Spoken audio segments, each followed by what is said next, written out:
नमस्कार सर्वांना. श्री स्वामी समर्थ. स्वागत आहे तुमचं माझ्या अस्पिरंट मॉम ऑफ श्रीमू या यूट्यूब चॅनलवर. तर आज सकाळी खूप छान असा पाऊस येत होता. सकाळी मन एकदम प्रसन्न होऊन गेलं आणि त्यानंतर आईने आयता चहा आणून दिला. आईच्या हातची चहा म्हणजे सकाळी एकदम मूड फ्रेश होऊन जातं. त्यानंतर मग मी माझ्या अभ्यासाला सुरुवात केली. माहेरी असलं ना तर खूप काही गोष्टींचा फरक पडतो. म्हणजे मी तर आता सध्या श्रीमूला बरं नाही आहे म्हणून इकडे थांबली आहे. पण मी इकडे घरच्यापेक्षा थोडा जास्त वेळ अभ्यासाला देऊ शकते. कारण मला इथं श्रीमूचं टेन्शन नसतं. तो दिवसभर माझ्या आईजवळ खेळत असतो आणि त्यामुळे मग मी जास्त टाईम माझ्या अभ्यासाला देऊ शकते. माझी आई त्याला सांभाळते आणि मी अभ्यास करते. असं काहीसं माझं रुटीन असतं. आता माझं रुटीन सांगायचं झालं तर मग मी सकाळी लवकरच उठून जाते 4ला. त्यानंतर मग मला जे काही थेअरीचा अभ्यास करायचा असतो तो करते आणि त्यानंतर मग मी मॅथ्सचं एक लेक्चर बघून त्यावरचे क्वेश्चन सॉल्व्ह करत असते आणि नंतर दुपारी परत मग मी दुसरा थेअरीचा विषय घेत असते. अशा प्रकारे माझं काहीसं रुटीन आहे. त्याच्या परिस्थितीमध्ये आपण न घाबरता, गोंधळ गडबड न करता मन शांत ठेवून अभ्यास करणं खूप महत्त्वाचं आहे.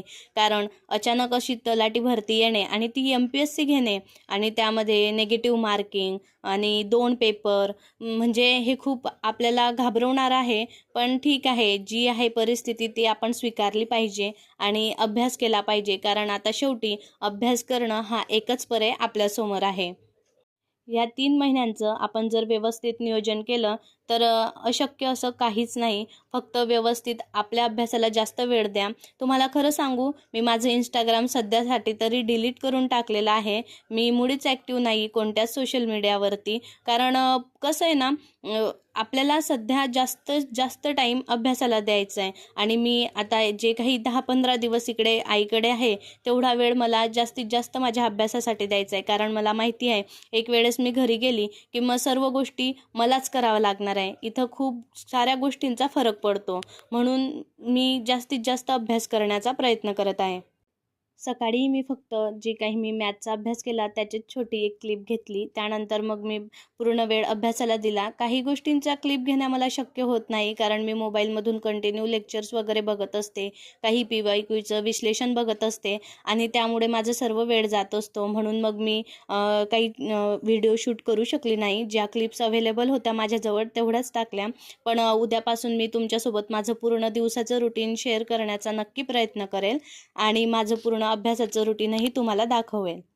आणि हो, तुम्हालाही एक गोष्ट नक्की सांगते, सध्या जी काही घरातली परिस्थिती आहे, काही टेन्शन असेल, काहीही असू द्या तुमच्या लाईफमध्ये, सर्व बाजूला ठेवा आणि हे 3 ते 5 महिने फक्त आणि फक्त तुमच्या अभ्यासाला द्या.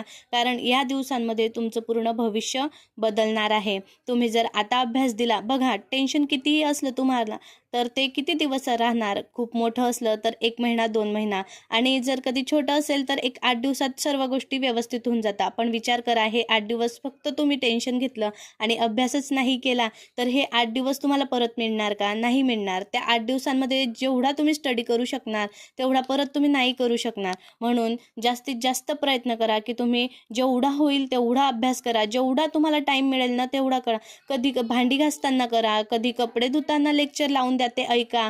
कधी पोळ्या करताना करा. म्हणजे तुम्हाला जिथून तुमच्यासाठी टाईम घेता येईल ना, तिथून तुम्ही टाईम घ्या आणि जास्तीत जास्त अभ्यास करण्याचा प्रयत्न करा. दिवसांमध्ये फक्त तुम्ही आणि तुमचा अभ्यास बस, बाकी दुसरं काहीही नको. आणि हो, घरच्या जबाबदाऱ्या तर आपल्याला पूर्ण करायच्याच आहेत. त्यासोबत आपण आई पण आहोत. आपल्या मुलांचंही आपल्याला बघायचं आहे. तर सर्व व्यवस्थित करून जास्तीत जास्त अभ्यास करण्याचा प्रयत्न करा. एक्स्ट्राचे कामं कोणतेही काढू नका. जे कामं आहे ना डेली, फक्त तेवढेच करा आणि अभ्यास करा. कारण जर शरीर थकलं ना, तर ऑटोमॅटिक आपल्याला रात्री झोप येते आणि अभ्यासाचा म्हणजे आपला मूडच होत नाही. त्यापेक्षा जे कामं आहे ना, लिमिटेड कामं करा. जास्तीत जास्त शरीराला रिलॅक्स ठेवा आणि जास्तीत जास्त अभ्यास करण्याचा प्रयत्न करा. जेवढं तुम्ही रिलॅक्स राहणार, तेवढा जास्त अभ्यास तुमचा होईल आणि तेवढं जास्त प्रमाणात तुमच्या लक्षात राहील. चला तर मग भेटूया उद्याच्या नेक्स्ट ब्लॉगमध्ये. तुम्ही तुमच्या अभ्यासाची स्ट्रॅटेजी बनवली का? तर तुमची स्ट्रॅटेजी काय आहे? मला कमेंट करून नक्की सांगा. चॅनलला सबस्क्राईब केलं नसेल तर नक्की सबस्क्राईब करा आणि माझ्या छोट्याशा प्रवासाचे सहभागी बना. धन्यवाद.